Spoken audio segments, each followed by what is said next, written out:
Welcome everyone to Total War Pharaoh. In this series of videos, we'll be going over all of the new units Pharaoh is bringing, broken down by both the regional native units recruitable by all factions, provided they own territory in that area, and the faction units unique to the individual playable factions in-game. To make things easy to locate, all native unit regions will have their own video and will be sorted into a playlist. All faction units will be grouped by their overall cultural alignment, Egyptian, Canaanite, and Hittite. They'll also have their own playlists once the second video for each is uploaded. If there are any changes made to the overall stats and abilities, I'll do my best to add those in a pinned comment in this video. That way it's easy to compare exactly what is different going forward. This episode will be switching gears and heading to the tyrannical fiefdom of Hattusa, picking out the units you'll have access to when playing as Karunta, the forgotten heir of Hatti.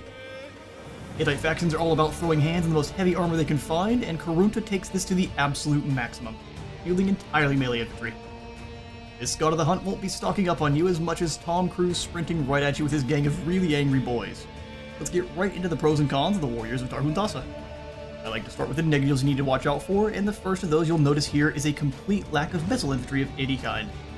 You'll only have a very limited amount of secondary throwing javelins on a select few of your melee infantry, and the only bows you'll have access to will come from your skirmish chariots. Which the chariots themselves will actually fall into the pros category later, as no other faction has access to true heavy skirmish chariots like Karunta. This aside, you'll be forced to rely on native mercenary archers, slings, and javelins if you want to field any kind of missile troops. The other thing to keep in mind is on most of his medium and heavy troops, they are going to have the overburden trait, which will cause them to take extra penalties in sand, mud, and shallow water terrain due to their weighty equipment. Even though they'll resist the effects of rainstorms themselves, you'll need to keep in mind the specific terrain these boys are fighting in, lest you take excessive losses. As for the pros of Karunta's roster, he has very versatile armor classes, with a light, medium, and heavy in just about every tier of infantry. You'll have light units to pressure enemy archers in the back line and hit flanks, medium troops for the versatility of holding the line when necessary but also keeping their bit of their mobility, and the heavies for holding a line or smashing right through a weak point. Karunta has it all, and they'll be bringing a murderously diverse set of weaponry to each battle to fit every situation, from holding a line to anti-shield and two-handed armor piercing. His infantry are very powerful and able to adapt to pretty much any situation that arises in combat.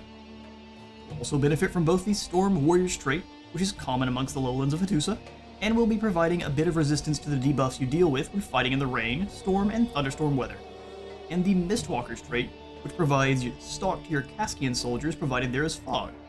You'll absolutely butcher invading sea people, Canaanites, or Egyptians in these weather conditions. You'll be wanting to try your best to battle in the rain and fog at every opportunity. You also have a fairly nasty combination of medium and heavy melee skirmish chariots, something no other faction has access to. I'd recommend rushing your chariot building line with Karunta. You'll have a hard time losing if you keep them harassing enemy archers and weaken flanks. It is always great to have units to easily run down fleeing enemies to give you better post-battle rewards for your efforts. All in all, even with a lack of missiles, Karunta has an incredibly powerful army, who will carve a bloody swath across Hattusa. Overwhelming force of arms through a combination of elite melee troops makes for a very good time. If you're looking for a first campaign to start with Pharaoh, my three recommendations would be Karunta, Ramesses, and Amenmess.